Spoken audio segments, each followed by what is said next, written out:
हम ऐसा श्रवण करना चाहते। इस भागवत की रचना कहाँ हुई, क्यों इस भागवत की रचना हुई? जब 16-17 पुराण थे तो इस 18वें पुराण को क्या आवश्यकता होगी बनाने की? क्या कारण है? महाराज कृपा करके बताएं। कहा महाराज, और ऋषियों ने कहा कि महाराज, ये सूत जी महाराज, ये वेद व्यास कौन थे? तो कहा भागवत की रचना तीसरा, जब 4 युग होते हैं, द्वापर का तीसरा चरण था। द्वापर के तीसरे चरण में इस भागवत की रचना हुई। और रचना कहाँ हुई? पहले यह 4 श्लोक थे, इसमें चतुश्लोकी से कहते थे। बद्री विशाल के पास एक माणा स्थान है, वहां पर सरस्वती नदी बहती है। 2 गुफाएं हैं सुंदर सुंदर, व्यास गुफा और गणेश गुफा। व्यास जी महाराज बतलाते गए और गणेश जी लिखते गए। यह संहिता तैयार हुई। जब यह संहिता तैयार हुई तो इसमें महाराज 335 अध्याय हैं। 335 अध्याय हैं, 12 इसमें स्कंद हैं। जैसे महाभारत में 18 पर्व हैं, अन्य पुराणों में खंड हैं। किसी पुराण में खंड हैं, किसी पुराण में पर्व हैं, तो इसमें महाराज स्कंद हैं।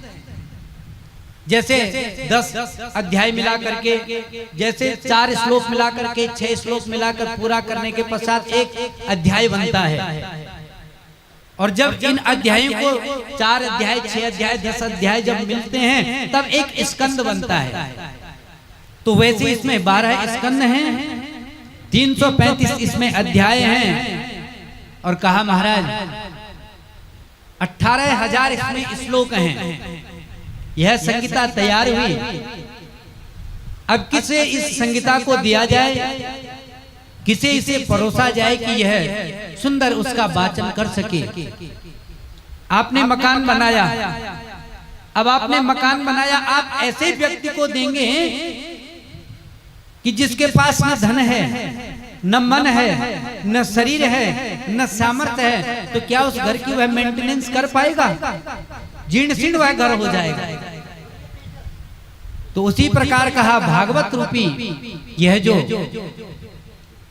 18,000 जो श्लोक हैं, यह किसे परोसा जाए? अरे कोई पात्रता तो उसके अंदर होनी चाहिए ना, कि इसे किसे देना है, इसे किसे दिया जाए। तो कहा महाराज, सबसे पहले तो आपने कहा, सूत जी ऋषियों ने कहा, सूत जी से प्रश्न किया कि महाराज व्यास जी कौन थे? भागवत की रचना तीसरे द्वापर के 3 चरण में बद्री विशाल में। कहा माता सत्यवती के गर्भ से एक बालक का जन्म हुआ। पाराशर ऋषि हैं, इसलिए इस बालक का नाम पाराशर्य पड़ा। आगे चल करके जैसे ही यह बच्चा बड़ा हुआ, इस बच्चे ने महाराज यमुना के द्वीप में शिखर पर तप किया, तो एक नाम इस बालक का पड़ा पाराशर्य। और द्वीप में इस बच्चे ने तप किया तो एक नाम इस बालक का द्वैपायन भी पड़ा। जैसे ही यह बालक धीरे धीरे बड़ा होने लगा, बद्री विशाल में गया और बेर खा करके तपस्या की, तो एक नाम इस बालक का बादरायण भी पड़ा। बोलो बद्री विशाल भगवान की। और जैसे ही यह बालक बड़ा हुआ, आगे चल करके महाराज जैसे ही यह बालक बड़ा हुआ, वेदों को व्यवस्थित किया। पहले एक ही वेद था, 4 भागों में विभक्त किया।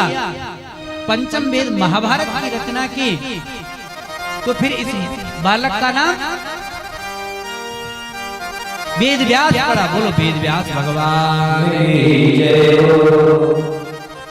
व्यास किसे कहते हैं? जो विस्तार करे,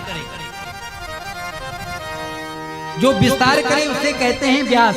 और भगवान की कथा कभी पुरानी नहीं होती। जैसे सूर्य की किरणें कभी महाराज कहा सूर्य की किरणें हैं, हमेशा नई नूतन दिखती हैं, जैसे पान का बेड़ा। चार चीजें कभी पुरानी नहीं होती हैं, ये पुरानी दिखती नहीं है। सबसे पहले भगवान की कथा, आप जितनी कथाओं को सुनोगे, जिस वक्ता के वाणी से सुनोगे, नया नया लगेगा।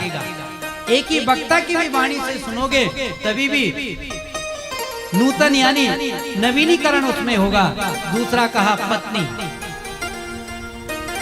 पत्नी जब तक भी शरीर रहेगा, बुढ़ौती तक भी रहेगा, तो महाराज यदि अपना जोड़ा बना रहा तो नवीनता ही उसके अंदर दिखेगी। और तीसरा है महाराज सूर्य की किरणें, जब सूर्य की किरण उदित होती हैं तो हमेशा नई ही रूप में दिखती हैं। और चौथा है पान का बीड़ा। जो लोग पान खाते हैं ना, जब पान ग्रहण कर लिया जाता है तो आपने इसी दुकान से पान ग्रहण किया, वही स्वाद है। कल आप उसी दुकान से उसी पान के पत्ते में वही उसी रस को यानी ग्रहण करते हैं तो उसका स्वाद अलग रहता है। तो यह चार चीजें कभी पुरानी नहीं होती, महाभारत में आया है।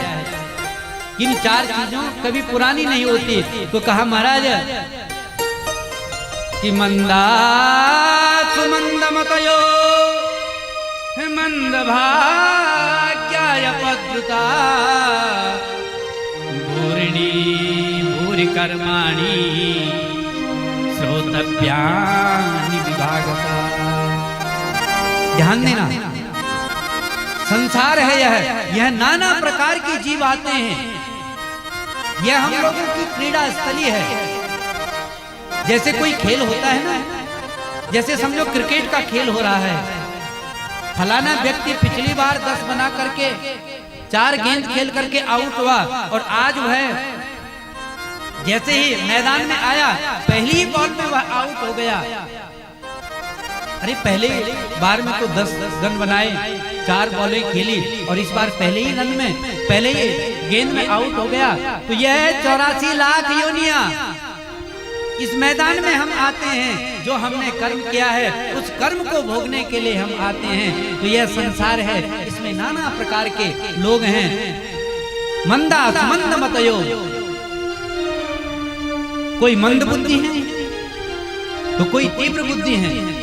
जो व्यक्ति तीव्र बुद्धि का होगा वह अपने जीवन का निर्वाह अपने बुद्धि के बल पर कर सकता है, चाहे वह पढ़ा लिखा नहीं हो।